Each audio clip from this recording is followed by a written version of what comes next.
You are listening to the Hiking Radio Network, where we talk the walk with shows by hikers, about hikers, for everybody.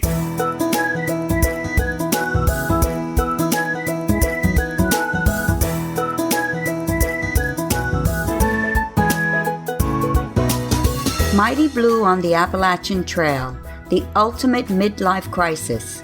Join Steve and his guests every week as he staggers from Georgia to Maine.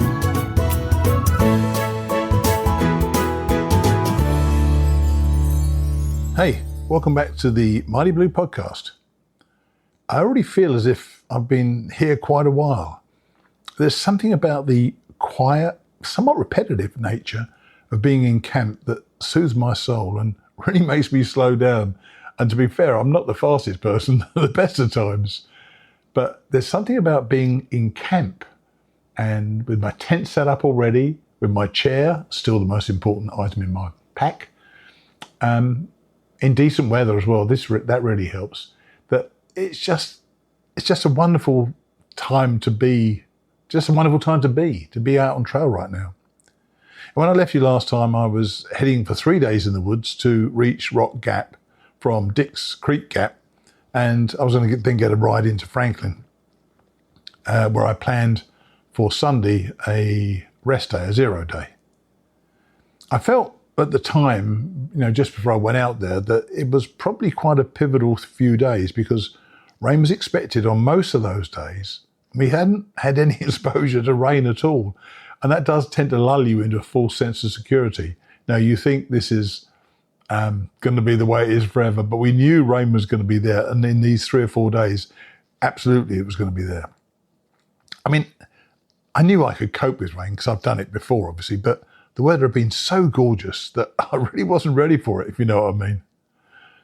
I'm not going to give it all away right now because those 4 days unfolded differently than I was expecting, as they always do. Yet, by the end of it, I really felt that I was fully living on trail.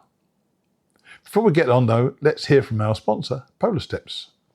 If you're heading out on a long hike this year, which I am, I've got something I think you're going to love. It's called Polar Steps. It's a travel tracking app that's going to become a favourite with hikers. You set your start date, let it run quietly in the background, and it maps your entire journey automatically, all on your own beautiful spinning 3D globe. And don't worry, the tracking feature uses about 4% of your battery on a single charge, so it's not going to kill your phone when you're out there. You can add photos and short journal entries as you go, so your map shows you where you were and your words remind you of what that day actually felt like. There's a light social layer too. Family and friends can follow along, or you can keep it completely private. As every hiker says, hike your own hike. And when you're done, you can relive the whole thing in the app or turn it into a stunning coffee table book with your route, stats, photos and stories. And did I tell you that it's entirely free to download and use? The only time you'll be paying anything is if you decide to turn your trip into a book. That's Polar Steps. Track it now, treasure it forever. Day number 10, Dix Creek Gap to Bly Gap, a 9-mile hike, which took me into North Carolina, one state down. And by the way, I've only fallen once so far, so how about that? Amanda dropped me back at Dix Creek Gap after a blowout breakfast at a really good local diner, which at last I paid for something. I already said how much I appreciated Amanda's help and generosity on this trip so far, but I had to buy something. Oh my God, it was embarrassing. And I must say that after the freeze-dried biscuits and gravy that I've been having at breakfast, which I still love, it was especially great to taste the real thing. Love it. And looking at the profile for the day, the early climbs were the longer climbs, which I kind of prefer. I don't know about you. I think the freshest my legs are going to be are right at the beginning of the day. And, my legs and my feet in particular seem to cope so much better first thing. And despite the stiffer climbs early on, I really coped well again, although, I was still pretty slow on the uphills, but my system seems to be working. I think I told you what it was last time. I don't care how long it takes me to get uphill. I mean, I'm not desperately slow, but I'm not in a hurry. And what really eases the lactic acid in my legs is to lean forward on my poles almost like the side of my chest, each pole on the side of my chest, just recovering my legs for 20, 30, 40, sometimes 50 seconds. And then everything seems to be better after that, and your feet seem to be lighter, and you just keep moving forward. And if you go 20 yards, 100 yards, sometimes 200 yards before you stop again, that's fine. And that's whether it's on the flat or on the uphill or the downhill. What I try to do, though, is to stop when my feet are level, not going up, because everything releases that much more when your feet are level. It works for me anyway. And along the way, I bumped into a husband and wife couple who are out here for their first long hike together. It seemed they've left their daughter at home. She's 19 to look after the house. And I hope that works well for them. This was Stan and Jolene. And Jolene seemed to be having some second thoughts. But I told her what somebody told me once, really, to look back at the mountains that she'd already gone over and to recognize the fact that she'd never failed to get over them. I mean, I've no idea if that helped, but somebody kind said that to me once, and I know it had an effect upon me. So, I think if you start doubting yourself, especially all of us do, I think, on the uphills, if you start doubting yourself and you look back what you've already achieved, it's quite impressive. We've all been over these mountains now. We're now into a second state, and we haven't failed at any one of them. We've got a 100% success rate on the mountains. So I think that should build your confidence as you go on. Largely, I was alone on this day, and I enjoyed it. I mean, I still love seeing other hikers along the way, but I enjoy hiking by myself, or certainly I like hiking at my own pace. When you see 3 or 4 people in a row, there's a tramley out here, lovely group of people who I'm going to actually interview soon. They're all, if they're hiking together, they're all hiking the person who's leading's hike. And I just want to hike my hike because I know that's best for me. Old Hickory, who had been the hiking partner of Phoenix, who I interviewed the other day, turned up, but this time without Phoenix. Phoenix had decided to spend an extra day in town, and Old Hickory was forging his own way, once again, hiking his own hike. We chatted for a while, and then he headed off. And while those stiffer climbs had dominated the earlier part of the hike, we were still heading upwards, but it was with far shorter upward climbs. So it effectively became quite an easy hike for the rest of the day. And I was just going uphill at one stage, and I saw a lady coming towards me, and I thought I recognized her just as she went behind a tree to turn a corner, and she stepped out in front of me, and she said, "Mighty Blue, I've been hoping to see you." She's Cindy, a fellow member of the Florida Appalachian Trail Club, and she was hiking by herself, but she knew I was going to be out there. We actually live only a few miles from each other, and she wanted a selfie. And I've got to tell you, that sort of thing never gets old, and I never, ever take it for granted.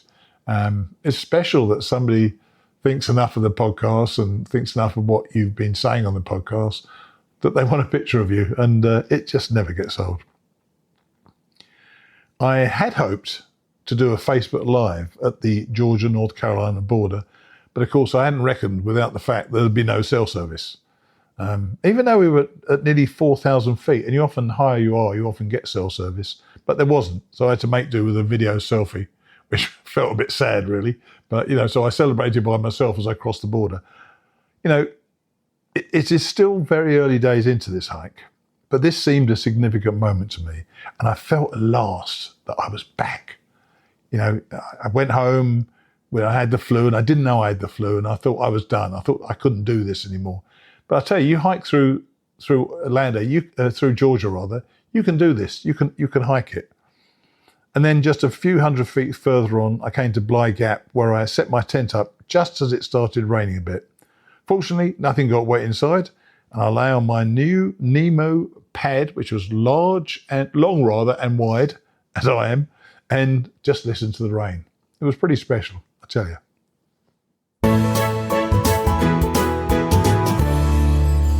Day number 11, Bly Gap to Standing Indian Shelter, a 7.7 mile day, so not a long day at all. The previous evening, I'd tried to sleep again on my, it was my first night with the Nemo Tensor wide and long airbed. I've got to tell you, I've got a big tent, the X-Dome 2, but this thing dominates it. It's massive. And I do like the width of it and the length of it, but I think my problem has been the sleeping bag. It's a big Agnes 20 degree, and it's suited me okay in the past. I originally had a quilt on my first hike. I switched to a sleeping bag on my second hike, and I think I slept okay in that one. I'm not really sure. But really, I'm struggling with sleep, and I think it's because everything's so tight around me. But I have come up with a solution, and I will tell you about that shortly. I'd seen the sun setting the previous evening because it had stopped raining, and I woke in the dark to the moon in the sky, which is pretty damn cool. It was a full moon, and it was shining through the trees, and those of you who've been out there know what I mean. It just looks sensational out there. It lit up the camp, it really did. And as you know, I don't rush out of camp anyway. So I set my chair up. I set my chair up at the drop of a hat. 2 or 3 times a day, I'll get my chair out at a water stop or just sitting down to have some nuts for lunch or something. It's just relaxing, takes the weight. You can take the pack off, takes the weight off your feet. It's really great. And so I had my breakfast and eventually cleared out of camp. And my introduction to North Carolina, having gone through, Georgia being quite a stiff state itself, it was a bit of a slap in the face to me. I tell you, the 3 longish climbs are not easy climbs. They seem to be more around rocks, and I felt it was certainly a test. I took my time, obviously, the way in which I go up mountains, and I stopped for a water break, and I met Stan and Jolene again, the couple I'd met the previous day. Now, Stan's trail name is Stanimal, because apparently Stan hikes like an animal. He's a really strong hiker, but he's in many ways, what's the word for it? I'm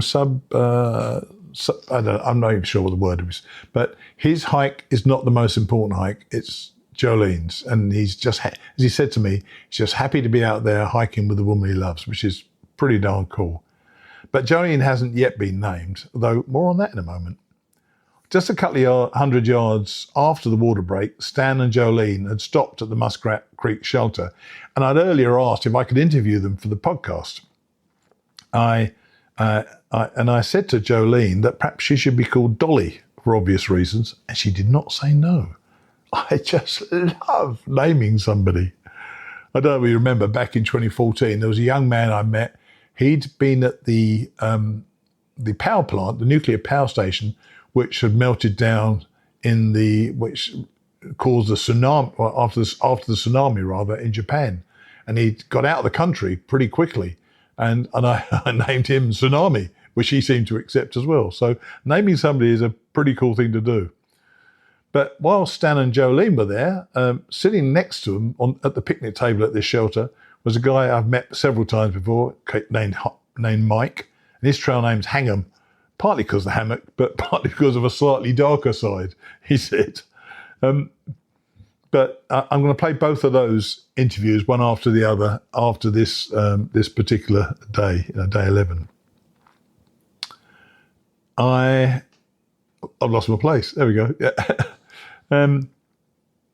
I think the main work of the day had been done with that early climb, and I always like those big climbs to come early because I feel I'm fed and watered, my legs are stronger.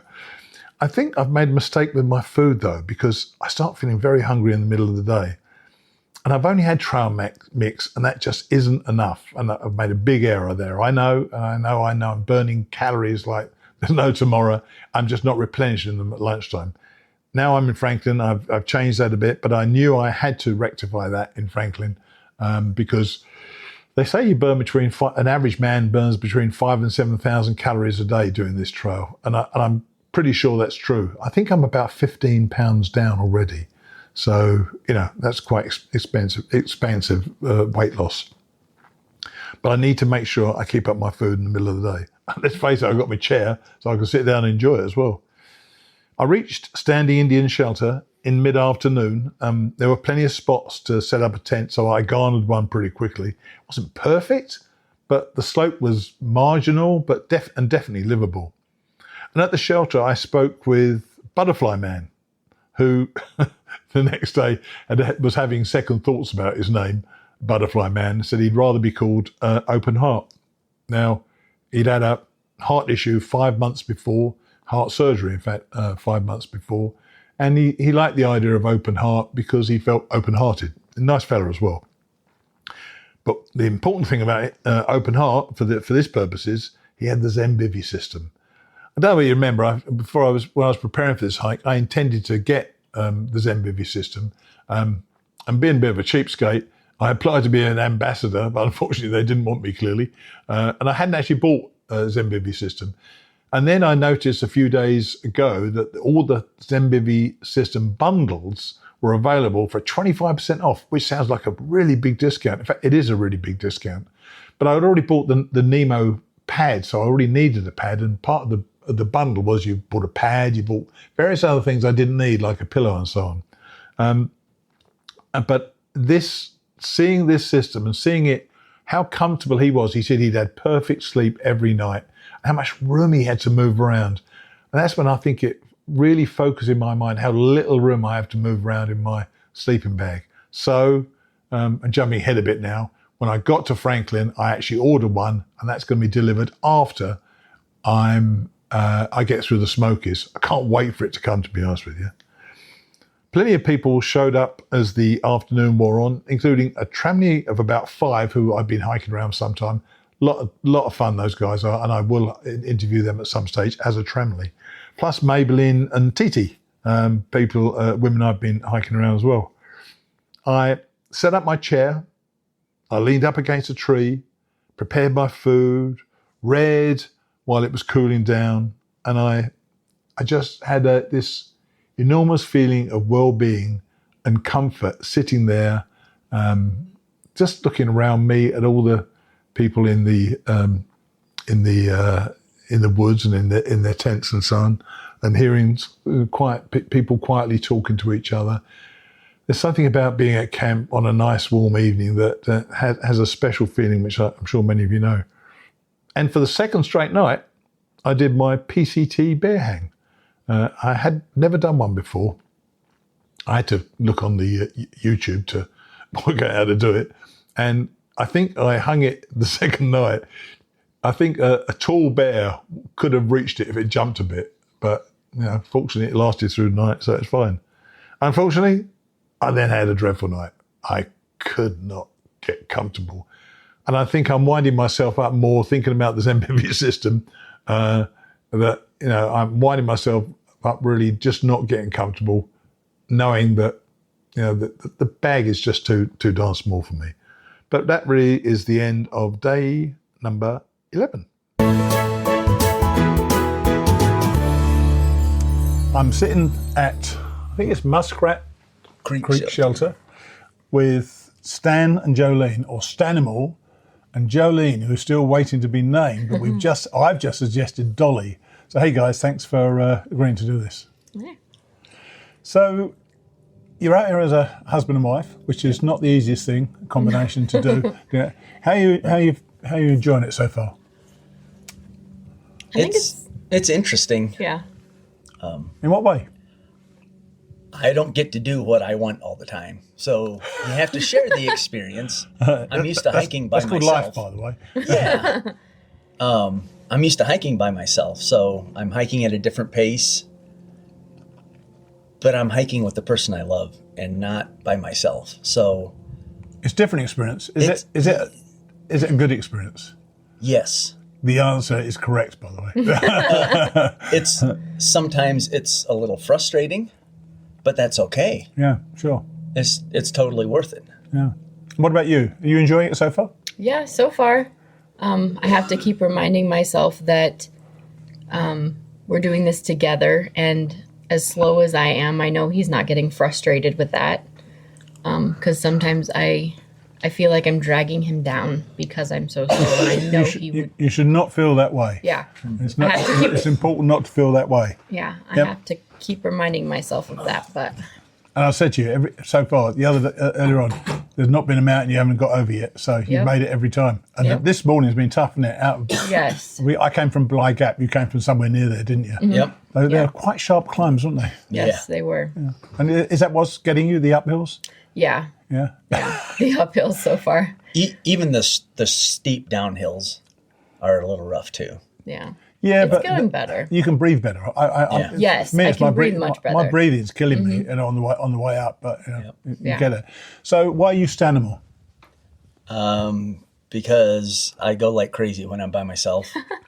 I hiked 5 miles into Neil Gap, resupplied, met it with a through hiker there, and hiked the rest of his day with him, and kept going when he was done. And so he called me Stanimal. There you go. Good name. We should name it after. There's a couple of hostels here as well. Mm-hmm. So we did talk about when we were back at the water stop just now. If you didn't want to do it anymore, what would he do? If I didn't want to do it, he would continue on. All right. And what if you didn't want to do it anymore? If he doesn't want to do it. Or get injured. You could any of us could get injured. Next step, Yep. Initially, I probably would stop. But I don't know. I guess it kind of depends on how far down the trail we are. Mm-hmm. I would kind of like to see myself finish it. I know there's a lot of people back home rooting for us, and I don't know. The more I do this, the more I don't want to quit. Like, I just want to keep pushing and see how far I can push myself and challenge myself. Sure. And you are vlogging, aren't you? Yes, we are vlogging. Tell us about the vlog and tell us what it's like, what that entails. But I can't imagine doing that. I mean, I'm podcasting, but yours is video as well. Yes, I'm the one doing all of the editing and all that kind of stuff. So throughout the day, we take pictures and videos and just different things. And then once we get to camp, he starts setting up the tent, gets that all done. And then once we're in the tent, while he's making dinner, I get all of those videos and pictures and put them on a hard drive and transfer them to my phone. And then from there, I upload them into KineMaster. Oh, right. I've not even seen that. Is it good? Yeah. Yeah. It's fairly easy to work with. Right. And what's the name of the vlog? It's SJ Adventures 2002. Which is the year you got married. It's the year we got married. Yeah. There you go. Well, I wish you well with the rest of the hike. I hope it goes, as you hope it will be. And I promise you will get your legs will come eventually. I mean, it's horrendous while you're waiting for them. So I'm still waiting for mine to come as well. But you know what? You're doing it. You're doing it. You've already walked 70 odd miles, 75 miles, something like that, which is probably about as much as some people in the world do in a year. So congratulations on that, and thanks for chatting with me. Hey, thanks for having us. Cheers. At the same shelter, the Muskrat Creek shelter, with Mike or Hang'em. So how you get Hang'em? Mostly just called myself Hang'em because I got a hammock, but I like a little bit of the ambiguous mortality of it. So. Oh, right. Oh, God. So the hammock is quite an unusual one. I mean, I've seen hammocks on the trail before, but there's hardly any this year, I've noticed. Nearly everybody's got a tent. Really? But yours is quite an unusual one as well, isn't it? Right. I have an amok drummer. It's kind of a... Is it A-M-O-K, as in amok? Yeah. Yeah. And the drummer for I think it's dream, or Swedish for dream or something. All right. But you lay horizontal to the actual line between the trees. It's extremely comfortable. It's a little fancy, but it's very comfortable. I slept great. You slept well out here? I think last night was the best sleep I had. So. Oh, really? Right. How long did you sleep for? I didn't check the clock, but it had to have been at least 10 hours. So. Wow. Yeah. I don't think I've ever slept 10 hours in my life. Ever. So what are you doing out here? What's this all about? So I kind of worked in software for a while, and then the kind of big AI scare happened, and I quit, honestly, because I didn't really feel like being a part of that. So I wanted to get as far away from that as possible, and that kind of meant being out in the wilderness, and then kind of trying to refine a sense of stewardship of nature. What do you mean the AI scared you, or you can see what's coming? Not necessarily how fast it was coming, but I can kind of see something doomy coming with it. Or at least I think a lot of people that worked in it felt a similar sort of scare. Yeah. Speedy as well, isn't it? I mean, the way in which it's developing, I feel like being away, I was trying to learn a lot about it before I went away, but 6 months later, when we get back home, I think, I'll be lost totally. We have to restart learning everything. Absolutely. So did you quit your job to come here? Not explicitly to come here. I kind of bed rotted for a year or so, but when I was there, I started thinking about what I should do. I shouldn't just sit in my bed. So I started thinking about sort of romantic concepts of wilderness, and I really liked the idea of the Appalachian Trail. Yeah. So what has it been like so far? So this year's been a lot easier. I tried last year, and I started way too early. It was kind of February. Yeah. It was way too cold, and I wasn't as physically prepared. But I've just been kind of hiking throughout the year, 30, 40 miles a week. So I feel a lot more physically prepared this year. But I still don't have any elevation gain to train on, so those mountains are still killing me. But my recovery is a lot better. I feel a lot better out here, actually. So last year, how far did you get? I got to the border and I turned around because I was like, And you hiked back? I hiked back out to Hiawassee, yeah. And because it was too much, or what? I had like 3 or 4 things that were just debilitating cold. Obviously, I didn't have the right winter gear, and then one of my ankles was I kind of rolled it a little bit, so I was still working on that. And then a sinus infection, just lots of small things, kind of all adding up. I thought you couldn't just like lay low in Hiawassee for a week and then get back on it. At the time, I was just miserable. I know. I quit after 1 day, 2 days, back in early March because I had the flu. Right. Went home, but come back out after 2 weeks, and I think from my standards, I'm killing it. But on everybody else's standards, probably not. So what's the goal? To get to Katahdin, obviously. What happens after that? Actually, my initial goal is just to get over to Smokies, but my plan is just once I get there to kind of just say, I'll keep going. I'll go to Damascus and kind of take things as they come until eventually Katahdin if I get there. It's a long freaking way. Yeah. It's a long way away. I've looked at the map again, and we've just done a tiny percentage of it, haven't we? Just a tiny percentage. I'm kind of a numbers guy, so when I got those numbers out, it seems really small. So. Yeah, percentages are terrible, aren't they? Yeah, sometimes when you look at the map and you only got 1 mile to go, and that 1 mile takes 3 hours. Yeah. So where are you heading tonight? I'm trying to go to Standing Indian or maybe a Beach Gap on the other side of Standing Indian. Exactly my goal as well. But I suspect I've been so slow today that I think I'm probably not going to make it all the way. So we'll see how it goes. I think the next climbs are a bit smoother other than that first climb out of Hiawassee. Yeah, that's right. Yeah. Well, we'll see how it goes. Okay. Well, thanks for talking to us and best of luck. Absolutely. Cheers.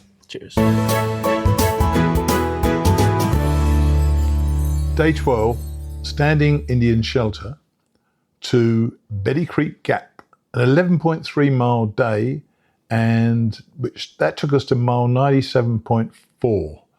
That's my longest day, and I know I advise people don't go more than eight miles, but I'm feeling it. I'm feeling great. And this was actually the easiest, and by definition, I guess, the best day so far. That doesn't always equate to be the same thing, but yeah, this was a very easy day. But the path took us up over 5,000 feet, and we climbed nearly 600 feet in a mile and a half. And it's the mile and a half that makes the difference. You can look at the map and you look at the upcoming profile, and if it takes a mile and a half to climb 600 feet, that's where I don't have to stop as often, because it's much more achievable grade. You think it wouldn't make that much difference, but you do the difference between 600 and 800 feet, say, in a mile against in a mile and a half, you can see where the difference would be. It is so much more achievable to get it done over a longer distance. It's a smoother profile, I guess you'd call it. So those climbs were nowhere near as steep, and I made good progress. In fact, even though I stopped regularly, instead of stopping every 20 or 30 yards on the really steep uphills, I was stopping 100 yards or even 150 or 200 yards. It made that much difference. There had still been no rain of substance, and we all had our fingers crossed that it would stay that way. Little did we know at the time, but and once again, that's a few hours ahead of us. I was steaming along, really, on this easy path, and it was very smooth, and I nearly missed a great little turn-off, and I won't go more than 200 yards on a blue trail to see a great view, because that seems like wasted miles to me. But this, I was walking through very densely dense part of the forest, a lot of growth around me, and I saw this little gap and I heard this music, and quiet music, and there were 3 young lads out there at this spectacular open view of the mountains and the valley below. And had I blinked, I would have missed it. I went out there. They were very kind. They asked me if they could take, if I could, if I wanted my picture taken, which I did. And they took it, and had a feeling of being very high up. 5,000 feet isn't high for you people in the West, I know, but trust me, it feels quite high up there, and there's quite a cool breeze up there. And I was able to call Dana on a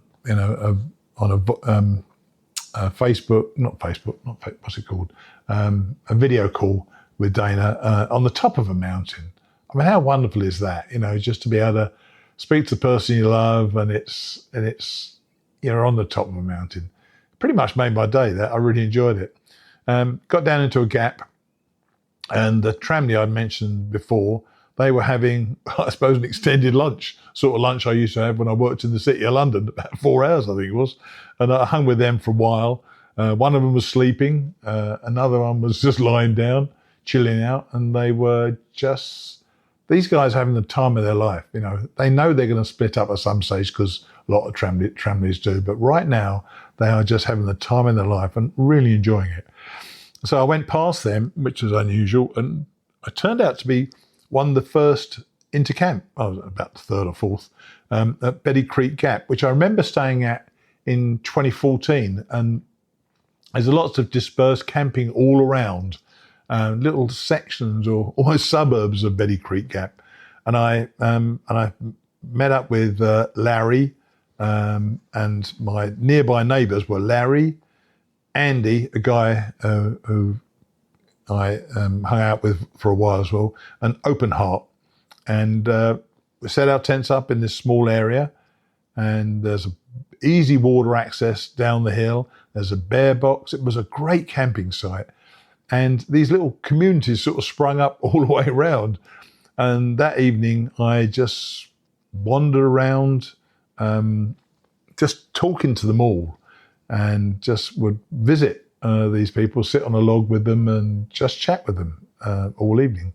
There was Phoenix, who I've already interviewed, and Maybelline I've already interviewed, and TT, as well as the Tramley, and my neighbours, like Larry, Andy, and Open Heart. It felt a very communal evening, what's more, and I'm getting that so much more than I expected. But as you know, those of you who listen to the podcast know, that's what I wanted when I went out here. I wanted to meet more people and talk to more people.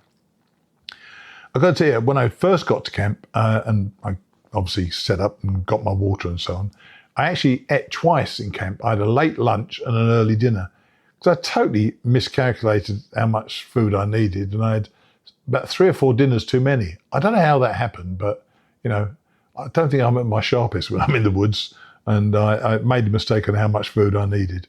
But anyway, so I basically had 2 dinners that day when I got there.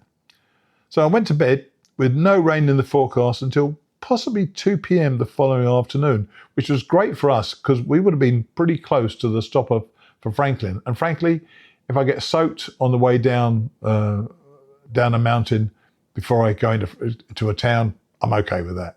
So I went to bed with that feeling we're going to have another easy day the next day.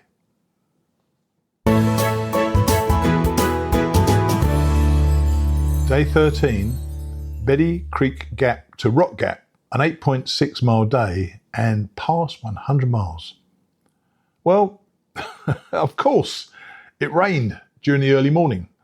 There's nothing worse than lying in your tent, being woken to the sound of rain on your tent. I think it started raining about 3 in the morning, maybe 4 in the morning, and it really was coming down. When that happens, the whole dynamic of what you have to do changes. You have to try to somehow get packed up as much as you can in your tent. And actually, I've been practicing that anyway, so it wasn't that bad for me. But it definitely changes. But I've got to tell you, without getting into too much detail, that using the facilities, as it were, under the threat of an unexpected shower certainly adds a certain frisson to events. And I was using those facilities well out of camp, obviously, and it didn't rain. And as I was returning to the tent, Larry went past me, and I got back to my tent just as it started pouring again. Larry must have been absolutely drenched when he got back. It made me laugh. I'm sorry, Larry, but so I have to get into my tent, and of course I'm then a little bit damp, and there's a damp feel to the whole thing inside the tent. But I didn't let it faze me too much, because I'm used to this after all. I've done it before. And I prepared coffee and breakfast in my vestibule, which I know is a bit dicey, but I think I know how to use I've got the JetBowl flash, and I'm very careful with it. And there was no damage or any problem to the tent or anything like that. And I remember I'd prepared it. I was drinking my coffee in my tent, and I realised I should not have deflated my air pad. I should have kept it up for a little while longer so I could lie on it while I was drinking my coffee, because it's pretty uncomfortable lying on the floor. And I can recall thinking, when I'm sitting there scooping some biscuits and gravy out of a plastic bag, thinking, this is incredibly feral. It's so different to your life at home, but I embraced it. I started almost giggling to myself how much of an adventure I felt I was having. This has felt that way, especially for the last few days. I felt like I've been on an adventure that I'm really, really enjoying. But the rain eventually eased, and then it stopped. So I got out quickly. I'd already packed my backpack in the tent itself, and I've got pretty good at doing that. So everything, because as you know, I told you I got those pods from Hyperlight Mountain Gear. Everything goes in its right place, goes into the pack, so I'm ready to go. And as I say, the rain stopped, which was perfect. I got out, and the tent was bloody soaked, unfortunately. So I just kind of scooped it all up together and put it in a second plastic bag, the bin liners sort of thing that you get to line your pack, and I put my pods inside there. I had a separate one as well. So I used that for the wet tent to try to keep it away from everything else, and then put that in my pack, and it's kept everything else stayed dry, but the tent of course was still wet. The real action on that day, which was Saturday, and I'm speaking to you now on Sunday, but real action on that day was early, with a decent climb, which got the old heart rate going, but no more rain, fortunately. To the awesome Albert Mountain. Albert Mountain is the 100-mile mark, and I remember seeing it on I think it was on the map I had, the guide back in 2014. It looks tiny, but it climbs 400 feet in less than a third of a mile. And you get to the bottom of it and you just look straight up. And there are they put in steps. I'm sure there weren't steps or many steps there last time. They've even inserted effectively steps into the rock as well. It seems to be clearly a little bit easier, but man, it's still a big sweat to get up there. You are climbing upwards every single step, and quite substantially upwards. And I got there, fortunately. We were socked out with fog, so there were just no views at all, unfortunately. And my buddy Eric had actually cycled up there the day before and sent a picture from him at the top with this expansive view of all around, but we had no views at all. Still, I didn't care. I was there. I'm probably never going to be there again, so I climbed the tower and saw literally nothing, took a picture of myself with nothing in the background, and went back down again. And after that, it was largely downhill, and I was moving well because it was far more gentle on the way down. And then I realised that I'd only fallen once in this first 100 miles, which of course is normally a preface to me falling over, but I didn't fall over after that. And those of you may remember, when I did the first hike in 2014, I did 46 falls. And my second hike in 2019, if I remember rightly, was 43 falls. So I'm one 22nd of the way to Katahdin, and I've fallen just once. I'm on schedule for 22 falls, although I recognise it's much more dangerous in the north when I'll not only be tireder, but it's tougher. So, but one fall in 100 miles, I'm pretty pleased about. And the rain stayed away, but it was constantly threatening. I moved a little bit faster, hoping to beat any more downpours that may have happened. I just wanted to stay dry by now. I reached Rock Gap around 2:30 in the afternoon, and there was trail magic down there, which was great.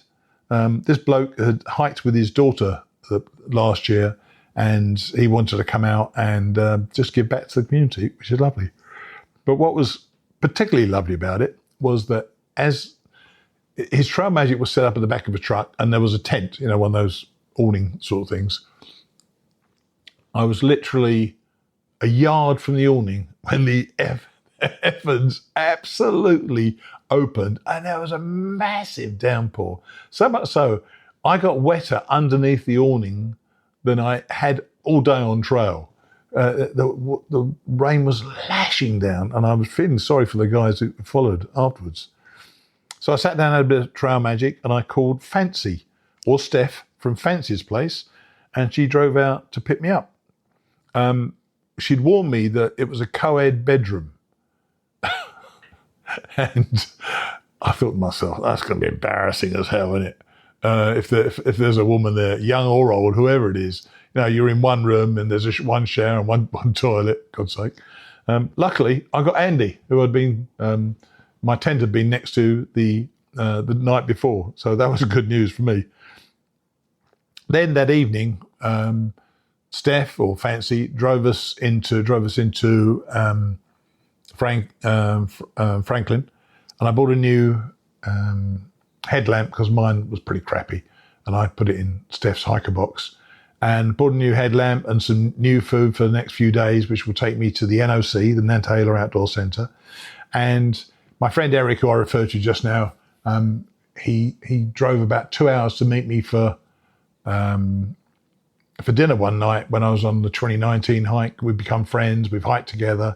Great bloke, really terrific bloke. And he's also a TSX alumni, where we did that group hike out to Mount Whitney. And he was visiting his son in Franklin, as luck would have it. And we met that night at the Lazy Hiker. And all the hikers I knew were there, or most of them anyway. And it was like another communal event. And I'm just loving this part of it. And it was an absolutely terrific night. Had a couple of beers, had a burger and some fries, and I wasn't feeling the pain at all. It was great.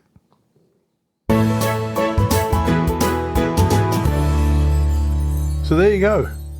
My pivotal 4 days in the woods and on mountains. And if anything, I got out at Rock Gap more committed, stronger, and more ready to continue this amazing adventure. It's not as if I was thinking of jacking it in at all. More that I thought I needed those 3 nights in the woods and 4 days hiking to really establish myself back into this hike after my trip home. And I think I've done that in spades. I keep mentioning here, and I certainly keep telling Dana, that my legs are stronger, and I think that's because of the work I did before I came out here. My feeling of community is enhanced daily, and I'm totally back in love with this trail. I expect this is going to be my last Appalachian trail through hike, and I want to make it the best one I possibly can, because already the memories that I'm laying down, they are going to serve me so well in the future. I can think back to, Betty Creek Gap and just that evening chatting with people, in the woods, and having that memory, it will stay with me forever. So it's not as if I'm thinking about quitting hiking altogether, but a 2,000 miler is a real stretch, both from the physicality and the mental side of hiking, but also the way in which you're putting your loved ones in a bit of a bind by being away from home for so long. One trail that's come to mind a few times, and has already been mentioned a few times, is the Colorado Trail. It's only about 500 miles, and even though there is some altitude, I think I know how to get through that these days. I have considered the JMT again, but I think failing 3 times is probably enough for any person. And that trail is one that I think isn't a bad thing to have on my hiking resume as a failure. We need them. It gives you a little bit of humility, something that we all need when we take on long trails. I'll see you next time.